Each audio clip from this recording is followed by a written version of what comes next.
Саламатсыздар ма, құрметті тыңдармандар? Қосымша лекция тақырыбы Қазақстан ядро қарудан өз еркімен бас тартты ма? Жоспары: Қазақстанның ядро қарудан бас тартуы. Ядро қарудан бас тартуда халықаралық державалардың рөлі. Ядро қарудың маңыздылығы. Қазақстанның ядро қарудан бас тартуындағы экономикалық саяси мәселелерді талдау. Лекциямыз осы 4 тақырыпшаның негізінде өрбиді. Кіріспе бөліміне келетін болсақ, Қазақстан ядро қарудан бас тартуда алғы шарттары. Қазақстан ядро қарудан бас тартып бейбітшілік пен қауіпсіздікті таңдаған шешімі Қазақстанның экономикалық дамуға да үлкен серпін берді. Ядролық арсеналды сақтау орнына халықаралық сенім мен инвестицияға басымдық беру арқылы еліміз тұрақтылық пен дамуға бет алды десек болады. Қазақстан КСР ыдырағаннан кейін әлемнің 4-ші ірі ядролық арсеналдан бас тартуындағы тарихи маңыздылығы мен халықаралық рөлін атап айтатын болсақ, 1991 жылы 29 тамызда Семей ядролық полигоны жабылуы, 4-ші үлкен ядролық арсеналдан 1400 оқтұмсықтан бас тарту, бұл халықтың денсаулығы мен елдің экономикасын дамытуға және экологиясын қорғауға жол ашты. Қазақстанның бейбіт дамуы бағытына бет алуы осы әрекеті арқылы айқындалды.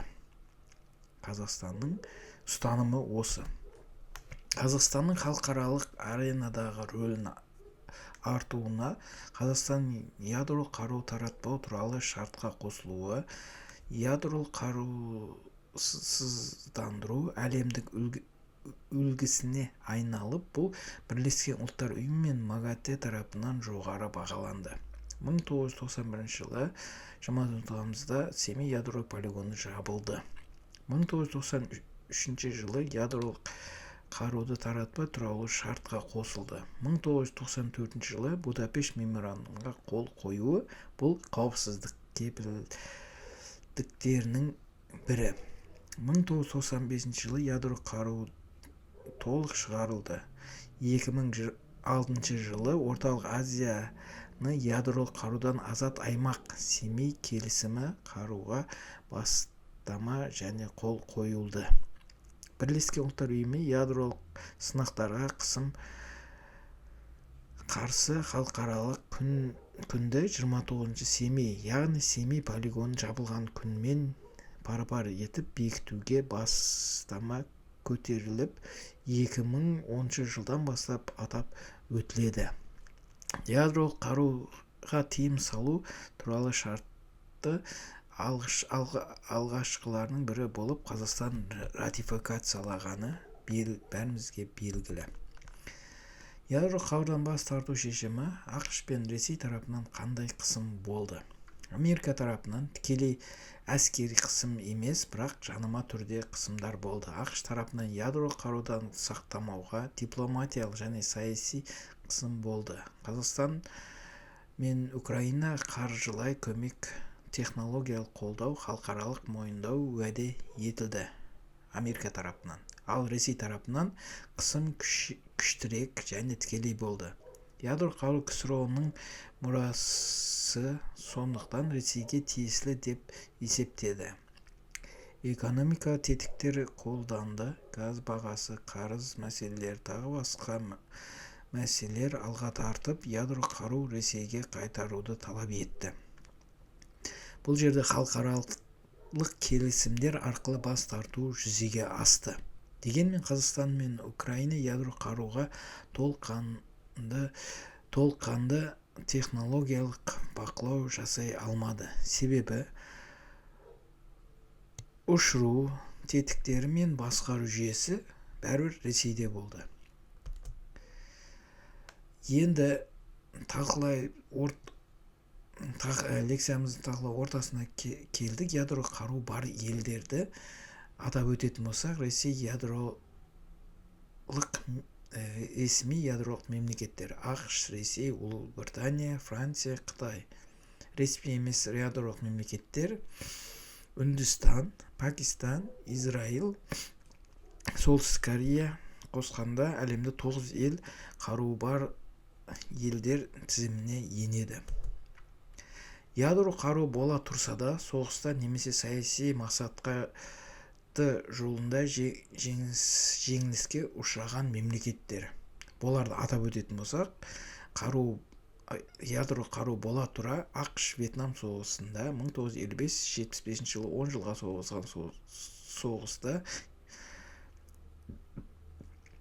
соғыста ядро қару болды, бірақ соғыста жеңіліп әскерін шығаруға мәжбүр болды. Франция Алжир соғысында да дәл сол сияқты Алжир тәуелсіздігін алуымен тоқтады. Ұлыбританиядағы Суэц дағдарысы да дәл осы сценариймен жалғасты. Әлемде алып ел ксро ядролық держава бола тұра ауған соғысында 1979-1980 жылдары әскери саяси жеңілісі экономика әлсіреді, соғыс ксроның ыдырауына әсер етті. Бұл жерде көріп тұрған факторларға қарайтын болсақ, ядро қару бола тұрса да ешқандай соғыста немесе жеңіске жетеді деген ешқандай кепілдік бермейді екен. Негізгі түйіндей өтетін болсақ, ядролық қару соғыста автоматты жеңіс әкелмейді. Саяси мақсатты міндетті түрде орындамайды. Шешуші факторлар: экономика, халықтың қолдауы, халықаралық легитимділік. Ядро қару мемлекеттер жеңілмейтін етпейді. Соғысты тағдырын саясат пен экономика шешеді. Ресей-Украина соғысы 2022 жылы басталғанмен ядро қаруы бар, бірақ саяси және әскери мақсаттарға 4 жылда толық жете алмағанын көріп отырмыз. Енді қарама-қарсы факторларды тоқталып өтетін болсақ, ядро қару жоқ болса да әлемнің дамыған алдыңғы қатар мемлекеттері: Германия, Италия, Испания, Швеция, Норвегия, Финляндия, Жапония, Оңтүстік Корея, Сингапур, Канада, Австралия, Жаңа Зеландия. Бұл елдер ешқандай қару жоқ болса да әлемдік дамыған мемлекеттердің қатарына кіретіні белгілі. Түйіндей келе, неге бұл елдер дамыған? Күшті экономика мен инновация, білім мен технологияға инвестиция, халықаралық ынтымақтастық, бейбіт сыртқы саясат, тағы басқа. Сол себептер арқылы бұл мемлекеттер әлемдік дамыған елдердің қатарында тұр десек болады. Енді Қазақстанға келетін болсақ, Қазақстан ядро қарудан бас тартқаннан кейінгі экономикалық жетістіктері бейбітшілік саясаттың дивидендтері екені баршамызға белгілі.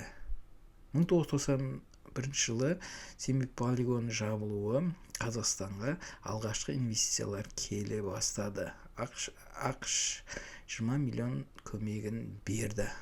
1993 жылы яқтышқа қосылуы халықаралық сауда инвестицияға қолжетімділікке айқындалды. 1994 жылы Будапешт меморандумы қауіпсіздік кепілдігі және 1,3 миллиард доллар көлемінде Қазақстанға инвестиция келді. Ал 95 жылы ядролық арсеналдың толық шығарылуы жалпы ішкі өнім өсуінің септігін тигізіп, плюс 0,5% көрсеткішке жетті. Ал дивидендтерге тоқталып өтетін болсақ, ақш еуро одақ санкцияларынан құтылуы, Қазақстан ядролық мемлекет болса, әлемде елдерден оқшауланатын еді. Қазақстан ядролық қарудан бас тартуы шет елдік инвесторлардың сенімін Қазақстанды әлемге бейбітшілік пен тұрақтылықтың брендіне айналдырды. Ядро қаруды Қазақстан елінің экономикасына пайдасына тоқталып өтетін болсақ, 1991 жылы тәуелсіз алғанда Қазақстан КСР-дан тараған экономикалық дағдарыста тұрған мемлекет еді. Ядролық қарудан бас тарту шешімі бұл жалпы ішкі өнімнің 1994 жылы -12%-ға құлдырап жатқан мемлекеттің терең созылмалы құлдыраудан сақтады десек те болады. Бірақ та Қазақстанның бірінші президенті Назарбаевтың қарудан ерікті бас тарту шешімі, Семейдегі полигон жабылуы, яқтышы ратификацияласы, Будапешт меморандумы халықаралық қауіпсіздік кепілдіктерін алуы экономикамыздың дамуына жол ашты. Ядролық қарусыздандырудың басты хронологиясы және экономикаға әсеріне қысқаша тоқталып өтетін болсақ, 1995 жылы ядролық арсеналдан Қазақстаннан толық шығару жалпы ішкі өнім өсуімен басталды, плюс 0,15%. Екінші, жалпы ішкі өнім өсу динамикасы 1991-2025 жылдары ядролық бейбітшіліктің нәтижесінде ядролық қарудан бас тартқаннан кейінгі Қазақстанның жалпы ішкі өнімі 30 есеге өсті. 1991 жылы жалпы ішкі өнім Қазақстанда 24 миллиард доллар болса, 2024 жылы 288 миллиард долларға жетті. 1991 жылы жан басына шаққандағы жалпы ішкі өнім 1700 доллар болса, 2025 жылға келіп 14770 долларға жетті. Бұл көрсеткіштер посткеңес елдерінің жетекшісі болып саналатын Ресейден жоғары және алып ел Қытайда жан басына шаққандағы жалпы ішкі өнімнен де жоғары көрсеткішке жетті. Көріп отырғандарыңыздай, осы Қазақстанның экономикалық жетістіктерінің арқасында осы ядролық қарудан бас тартуда тұр деп есептесек болады. Қорытындылай келе, Қазақстан бейбіт саясат ұстанып, экономикалық дамуға бет алған ел ретінде экономикалық артықшылықтарымыз шетелдік инвестиция тартуға жол ашты, экономикалық санкциялар қаупі жойылды, халықаралық қаржы ұйымдарымен ынтымақтастық күшейді, әскери шығындар азайып, әлеуметтік салаға қаржы бөлінді. Халықаралық маңызы саяси пайдасы. Саяси жақтан да тоқталып өтетін болса, Қазақстанның халықаралық беделі артты, Бірлескен ұлттар ұйымы ірі державалар сенімі білдірді, бейбіт жауапты мемлекет имиджі қалыптасты, көпвекторлық сыртқы саясатты жүргізуге мүмкіндік туды, қақтығыстардың дипломатиялық жолмен шешуге бет алды, аймақтық және жаһандық қауіпсіздік үлес қосты. Соңғы қауіпсіздік жиналысында біздің президентіміз Қасым-Жомарт Тоқаевты Трамптың өзі құттықтап, бұл Қазақстанды бай мемлекет, дамыған мемлекет деп ерекше қолпаштауының өзінде осы әлемдік алдыңғы қатарлы державалардың өзі Қазақстанның жетістіктерін біліп отыр десек те болады. Және де Қазақстан ядролық қарудан ерікті түрде бас тартқаны экономикалық диверсификация мен шетелдік инвестицияларға толыққанды жол ашты. Бұл шешім санкциялардан оқшаулану қаупінен құтқарып, Қазақстан орталық Азия экономикалық локомотивіне айналғаны қазіргі жанды өмірімізде көрініс табуда десек болады. Назарларыңызға рахмет. Өздеріңіздің пікірлеріңіз болса, пікірлеріңізді лекцияға байланысты жазып, және лайк, подписка жасап кетсеңіздер болады. Назарларыңызға рахмет.